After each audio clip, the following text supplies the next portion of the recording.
My family mocked me as a useless librarian and said everything I contributed was worthless, so I built a fortune and made them cry with one cruel sentence. Julia Drew's voice cut through the quiet of the library's rare book section. Don't you get tired of wasting your life? I looked up from the leather-bound volume I was examining to find my brother leaning against a shelf, his designer suit a stark contrast to my modest librarian's attire. His smirk was the same one he'd worn since childhood, the expression of someone who believed he'd already won. Hello, Drew, I said calmly, carefully placing the book back in its protective case. I didn't expect to see you here. Mom sent me. She wants to make sure you're not going to embarrass us at their anniversary party tonight. He glanced around the library with poorly concealed disdain. Though I suppose it's too late for that. A librarian in the family? Dad's still trying to explain that one to his golf buddies.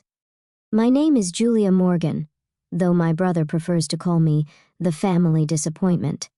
At 34, I was the head librarian at the City Central Library, a position that made my old money family cringe. What they didn't know, what I'd carefully hidden for years, was that my life among the books was only half the story.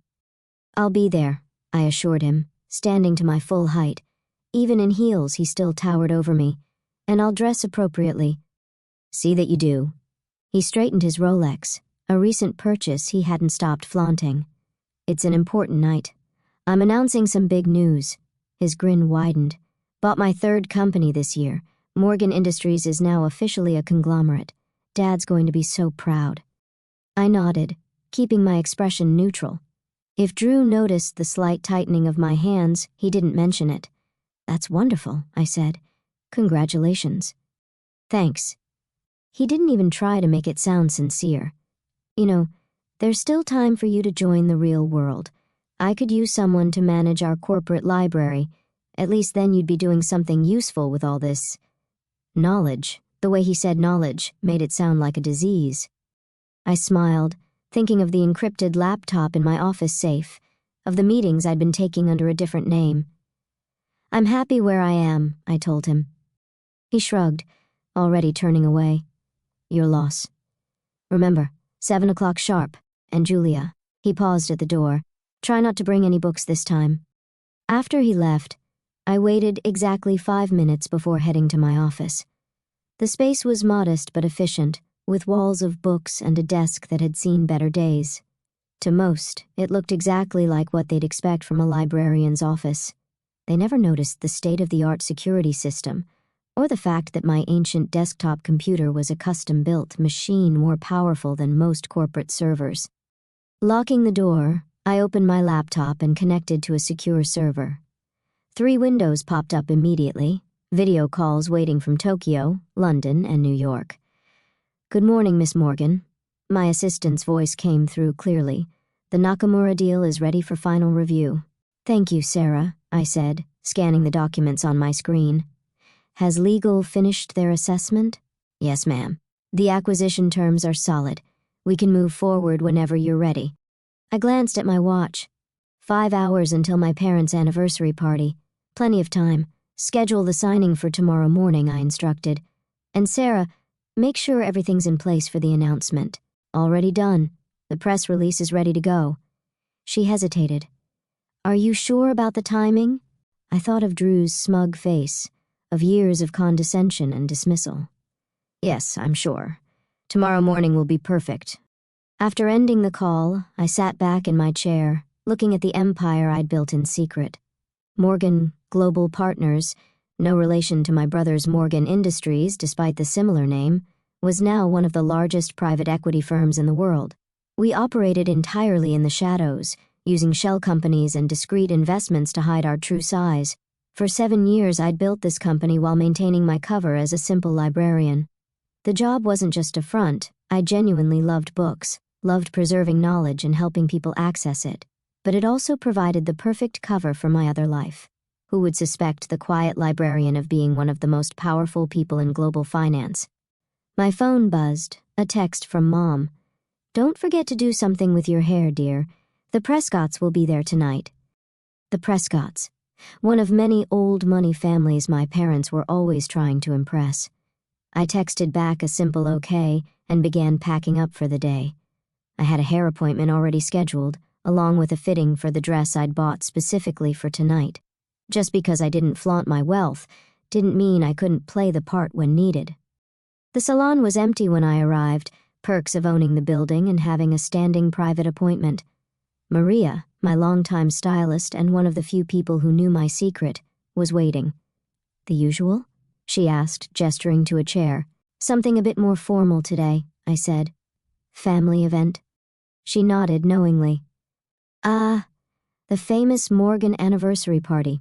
Your brother was in earlier, talking about it to anyone who would listen." I'm sure he was. As Maria worked, I checked my emails on a secure phone. The Nakamura acquisition was proceeding smoothly. By this time tomorrow, Morgan Global Partners would own one of the largest tech manufacturers in Asia, the same company my brother had been trying to buy for months. "Your brother mentioned he's buying some big company," Maria said, as if reading my thoughts. Couldn't stop bragging about it. I smiled. "He's trying to buy it. There's a difference." She caught my eye in the mirror. "You didn't. Let's just say tomorrow's papers will be interesting." 3 hours later, I stood in front of my mirror at home, examining my transformation. The simple librarian was gone, replaced by someone who could hold her own at any society event. The dress, a deep blue Valentino I'd had altered to perfection, was elegant without being flashy. My jewelry was minimal but expensive, the kind of pieces old money favored. Most importantly, I looked exactly like what my family expected, their bookish daughter making an effort to fit in. My phone buzzed with another text, this time from Sarah. "Everything's set for tomorrow. Are you sure you don't want to tell them tonight?" "No," I replied. "Let them have their party. Tomorrow will be soon enough." The Morgan family estate was lit up like a Christmas tree when I arrived. Cars lined the circular driveway. I recognized most of them. Bentleys and Rolls-Royces belonging to the same families that had been part of our social circle for generations. A valet appeared as I pulled up in my modest Audi, another carefully chosen prop. The car was nice enough to avoid embarrassing my parents, but not so nice as to raise questions about a librarian's salary. Miss Morgan, Jenkins, our family's longtime butler, greeted me at the door. "Your parents are in the main hall." I could hear the party before I saw it, the murmur of sophisticated conversation, the clink of expensive crystal, the subtle notes of a string quartet. This was my parents' world, the one I'd chosen to step away from, at least publicly. "Julia," my mother's voice carried across the hall. "Darling, you look presentable." Coming from her, it was high praise. Elizabeth Morgan had never quite forgiven me for choosing books over business, but at least I'd made an effort with my appearance tonight. "Happy anniversary, Mom," I said, kissing her cheek. "You look beautiful." She did. At 60, she was still the epitome of grace and style. Her friends often joked that she'd made a deal with the devil to maintain her youthful appearance. "Your father's by the fireplace," she said, already scanning the room for more important guests. "Do say hello before you hide in the library." I made my way through the crowd, accepting air kisses and polite inquiries about my little job at the library. Most of these people had known me since childhood, had watched me grow up alongside their own children. None of them understood my choices. "There's my girl," Dad's voice boomed as I approached. He was holding court with his usual crowd, golf buddies and business associates who'd been part of his life for decades. "Come here. Let them see you." I submitted to his enthusiastic hug, noting the slight slur in his words. He'd started the celebrations early, as usual. "Still working with those books?" Harold Prescott asked, his tone making it clear what he thought of such an occupation. "Still working with those books," I confirmed. "Someone has to preserve knowledge for the next generation." They laughed, the indulgent chuckle of people humoring what they saw as a harmless eccentricity. "Speaking of the next generation," Dad said proudly, "where's your brother? He's got some big news to share." As if on cue, Drew appeared, champagne in hand. He'd changed into an even more expensive suit, his Rolex catching the light as he gestured. "Everyone," he called out, his voice carrying across the hall. "I'd like to make an announcement." The room quieted, all eyes turning to him. Drew lived for moments like this, had always thrived on being the center of attention. As some of you know, Morgan Industries has been growing rapidly this year, he began, playing to his audience. Today, I'm proud to announce that we're on the verge of our biggest acquisition yet. By this time next week, we'll own Nakamura Tech. The room erupted in applause. Dad beamed with pride. Mom dabbed at her eyes with a monogrammed handkerchief. I sipped my champagne and waited. Of course, Drew continued, the deal isn't quite final yet, but my sources tell me it's just a matter of time. The papers are ready to sign. That's wonderful, son, Dad proclaimed. Always knew you had it in you, a real businessman, just like your old man.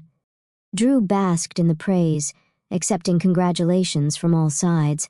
Finally, his gaze fell on me. What do you think, little sister? He asked, his tone dripping with condescension. Ready to admit you backed the wrong horse? I met his eyes calmly. I think, I said carefully, that you shouldn't count your chickens before they're hatched. He laughed, and others joined in. Always so cautious, Jules. That's why you'll never be more than what you are, hiding in your library while the rest of us build empires. Perhaps, I agreed mildly, but at least I understand the value of due diligence. His eyes narrowed slightly.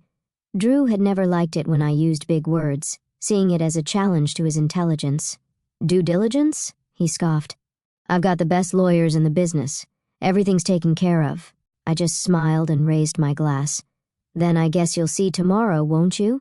He frowned, catching something in my tone, but before he could press further, Mom was calling everyone to dinner.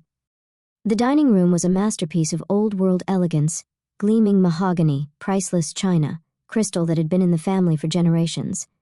I took my assigned seat, noting with amusement that I'd been placed at the far end of the table, well away from any important guests. As the first course was served, Drew held court from his position near Dad, regaling everyone with tales of his business prowess. I kept quiet, responding politely when addressed, but otherwise focusing on my food. I just don't understand, Mrs. Prescott said from beside me, her voice low. You were always so bright in school. You could have done anything. Why waste your life with books? I considered how to answer. In 12 hours, everything would change, but for now, I had a role to play. Books are never a waste, I said simply. They teach us that things aren't always what they seem. She shook her head, clearly disappointed by my response.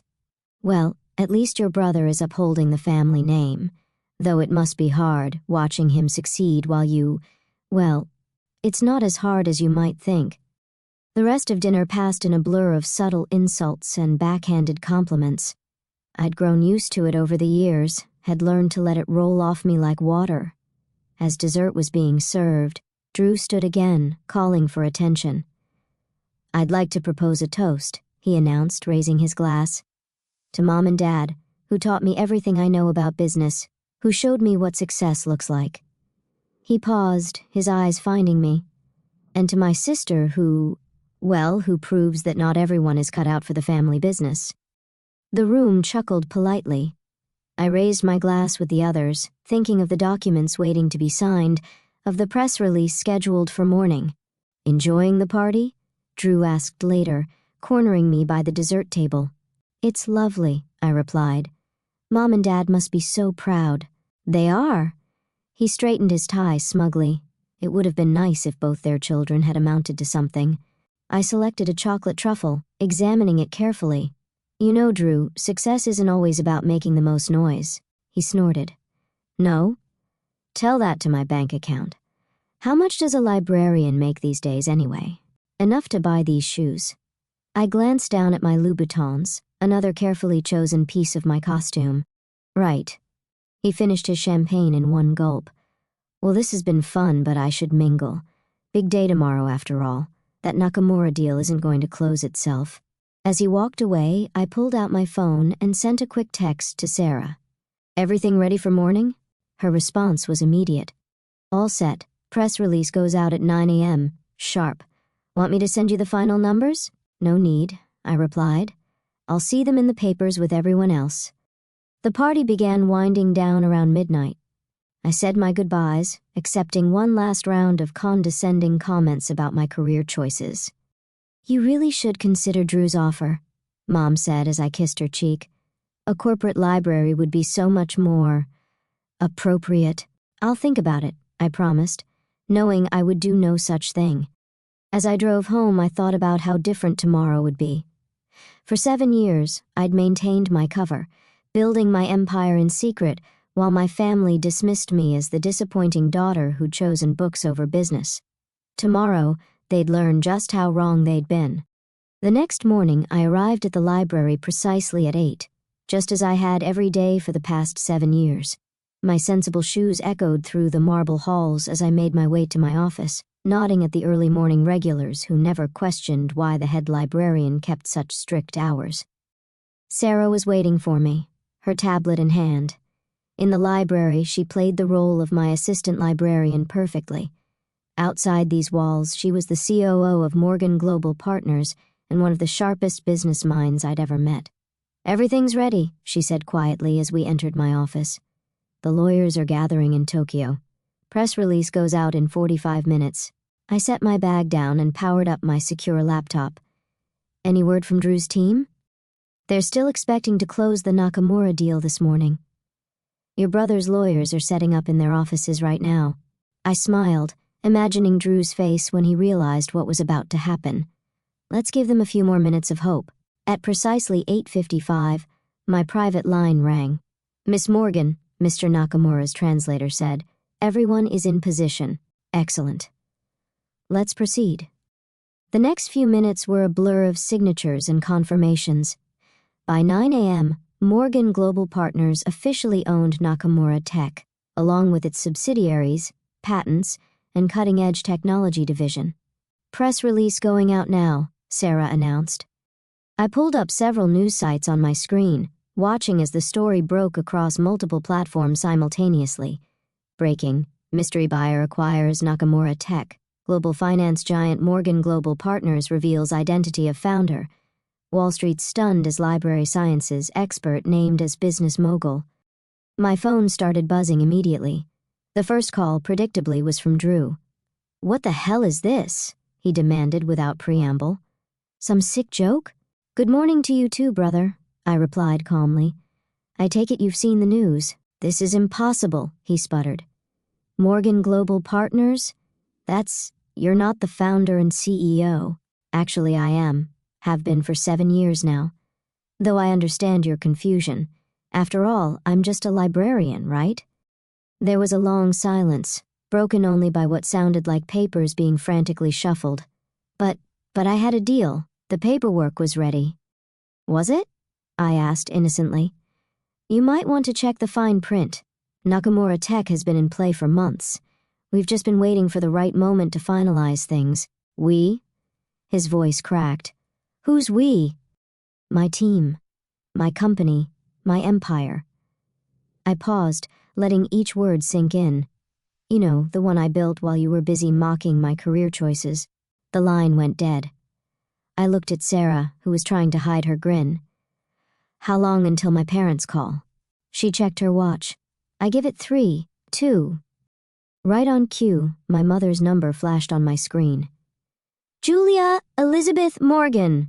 Her voice was shrill enough to crack glass. "What have you done?" "Good morning, Mom. I'm a bit busy at the moment. Perhaps we could discuss this over dinner?" "Dinner? Dinner? Do you have any idea what's happening? Your father's phone is ringing off the hook. The Prescotts are calling, the club is calling. Everyone wants to know how our librarian daughter secretly built a multi-billion-dollar company." I could hear Dad in the background, apparently trying to field calls of his own. "Tell her to get over here right now," he shouted.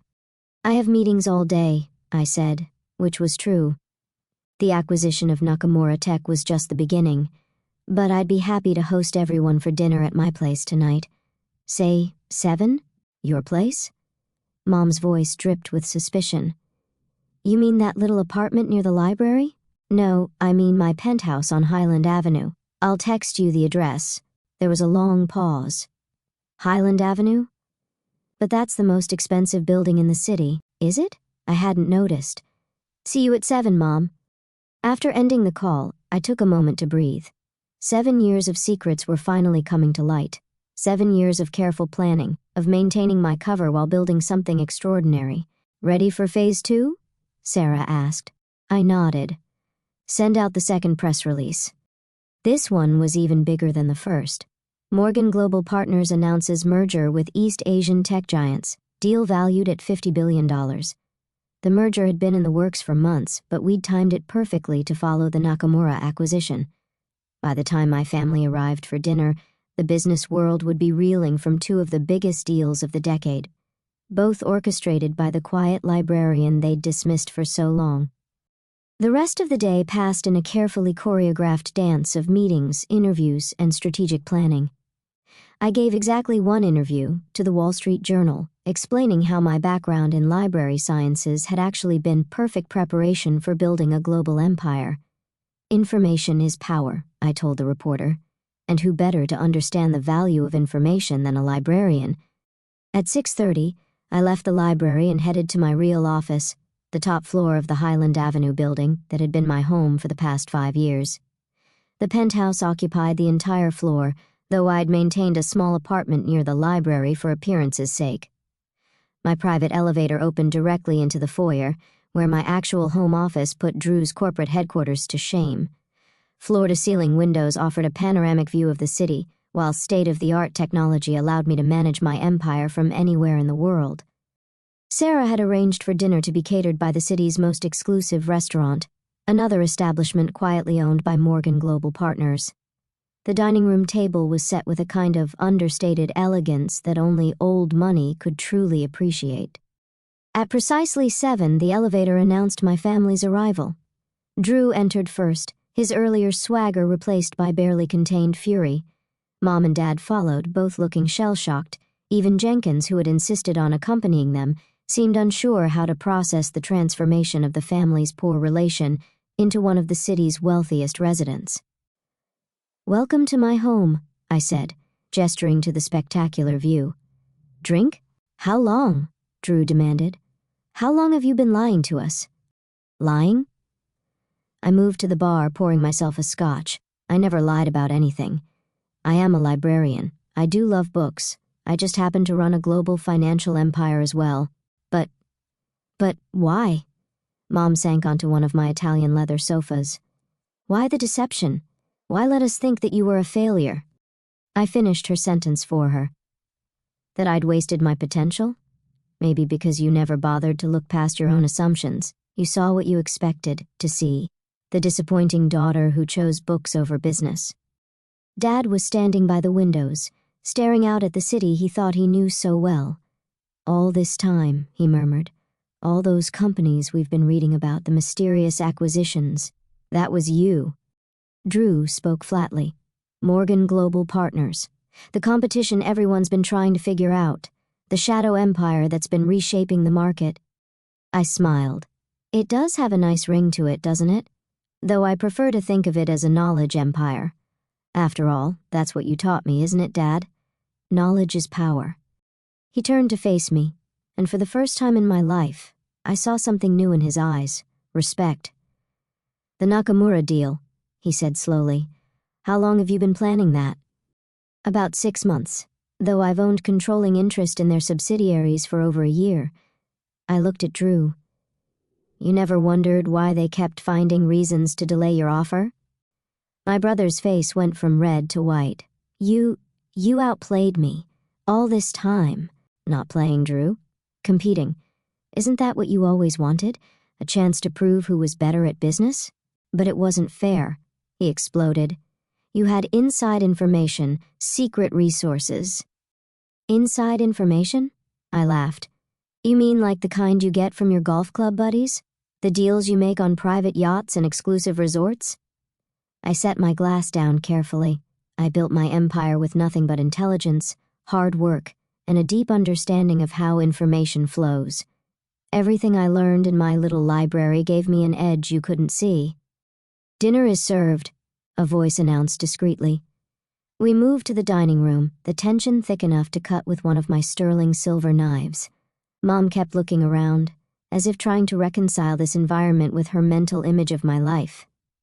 Dad seemed lost in thought, probably recalculating every business decision he'd made in the past 7 years. I suppose, Mom said finally, staring at her perfect place setting, this explains how you could afford those Louboutins. I couldn't help but laugh. Yes, Mom, that's what you should focus on, my shoe budget. What happens now? Drew asked, pushing his food around his plate. Going to buy out Morgan Industries, too? Actually, I have a different proposition. I nodded to Sarah, who appeared with a folder. Your company has potential, Drew. Good bones, as they say in real estate. What it lacks is vision and modern infrastructure. He frowned. What are you suggesting?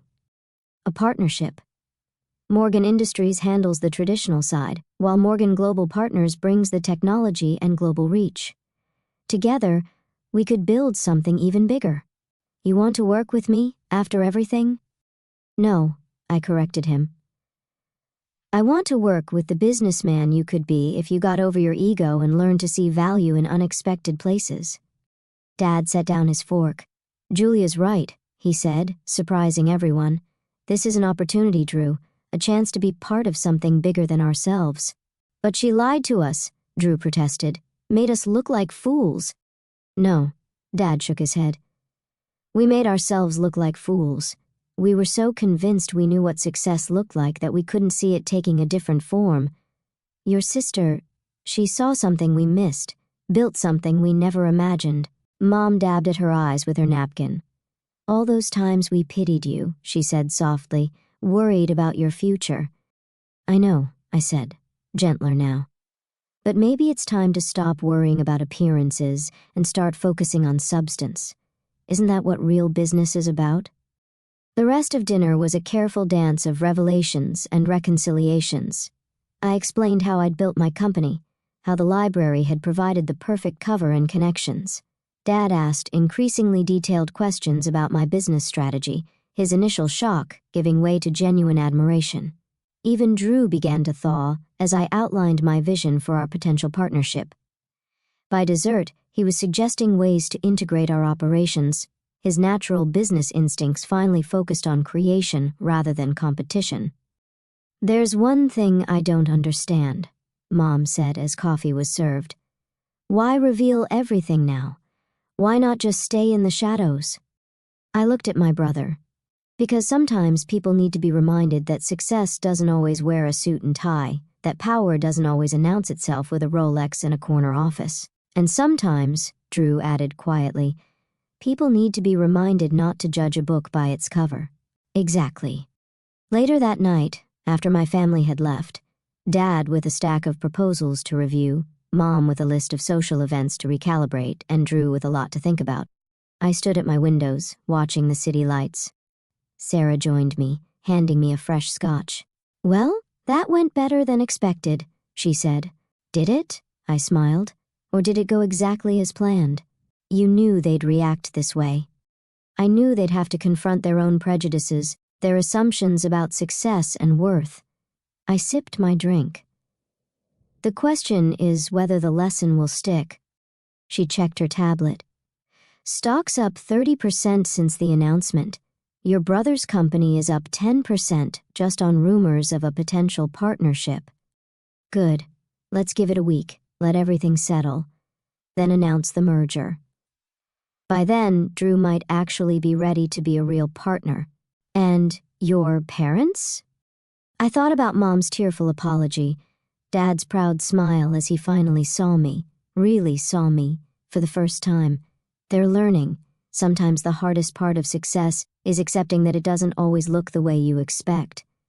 The next morning, I arrived at the library at my usual time. The same regulars were in their usual spots, nodding hello to their favorite librarian. None of them treated me any differently, though my face was splashed across every business publication in the country. And that, perhaps, was the greatest victory of all. In a world obsessed with image and status, I'd built something real, something that didn't need designer labels or social validation to prove its worth. I was still a librarian. I still loved books. I just happened to be a billionaire, too. Knowledge, after all, comes in many forms, and sometimes the most powerful people are the ones you least expect.